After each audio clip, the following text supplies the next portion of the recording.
Hey, welcome to my channel. Alright, hello, it's Make, say hi. Okay, here with me is McKay. Alright, good. And now in this video, I want to differentiate the natural exponential function, right? So I'm going to teach you how we can differentiate the function when it's an exponential function, and in particular, the natural exponential function. Good. So this function is a natural exponential function because here, the base here is just the number e, alright? E is a real number. It is approximately 2.718. So whenever we have an exponential function in which this base is no other number except b, then we call that the natural exponential function. Good.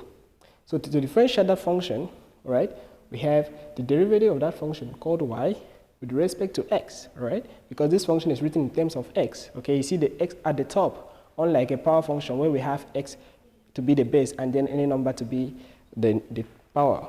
For example, in this case, we have a power function to be x raised to the power 2, right? That right there is a power function.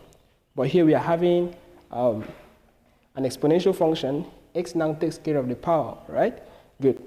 Okay, so when we differentiate that, we're going to have to write the derivative of the function y with respect to x, and this function is e to the power x, right?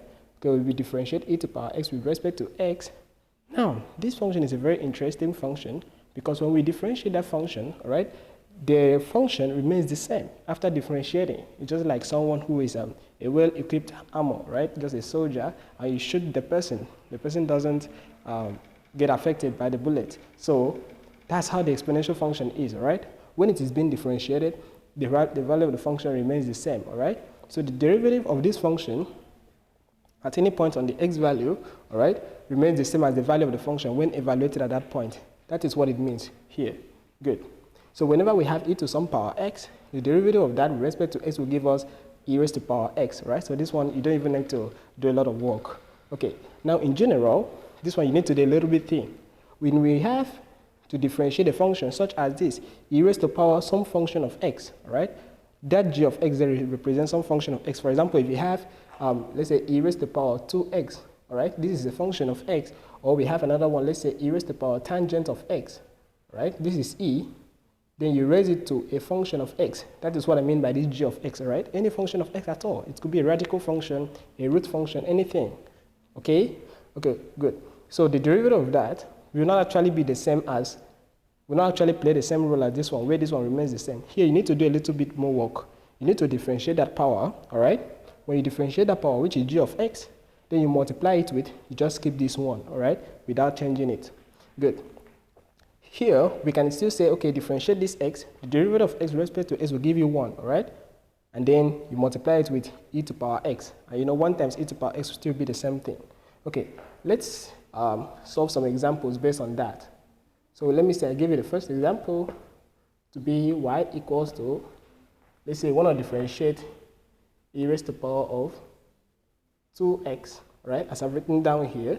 So we want to find the derivative with respect to x of that function e raised to the power 2x, right? Good. And now, this rule tells us when we have that, all we need to do is to differentiate this power, right? This is the power. So what we need to do first is to differentiate the power, right? When we differentiate the power here, which is just 2x, the derivative of 2x is just going to give us 2 after differentiating, all right? So let me put it down here. The derivative with respect to x of the function, which is 2x, right? We're going to multiply it with the whole thing itself. Here is the whole thing itself, all right? So we just put down e raised to the power 2x. Great. And then when we differentiate 2x, well, just by applying the power rule and the constant multiplication rule, all right? So you put this constant to the front and then differentiate x with respect to x, you're just going to have 2 times 1, which is just 2. And then you multiply it with e raised to the power 2x. So all in all, you can see that here we have 2 times e raised to the power 2x to be the derivative of this function right here. Okay, great. Let's solve one more example based on that. When we have to differentiate, so the second example, you have to take the derivative with respect to x, or let me make the function better now. E raised to the power of, let's say, sine of x, right? So here we have a trigonometric function at the top. All right, good. So this right here is just going to give us, well, when we have the power to be a function of x, what we need to do is to first of all differentiate that power, all right? So we differentiate, we take the derivative with respect to x of sine x, right? And then we multiply it with, now we now put down the function itself. So I'm now going to write down everything, all right, which is just e to the power of sine x. So the only thing you need to do is to differentiate the power, all right? Okay, so when we do that, what we'll enter with the derivative of sine x is just cosine of x, and then you multiply that with e to the power x, all right? E raised to the power sine x. Good. And this right here is the derivative of that function with respect to x.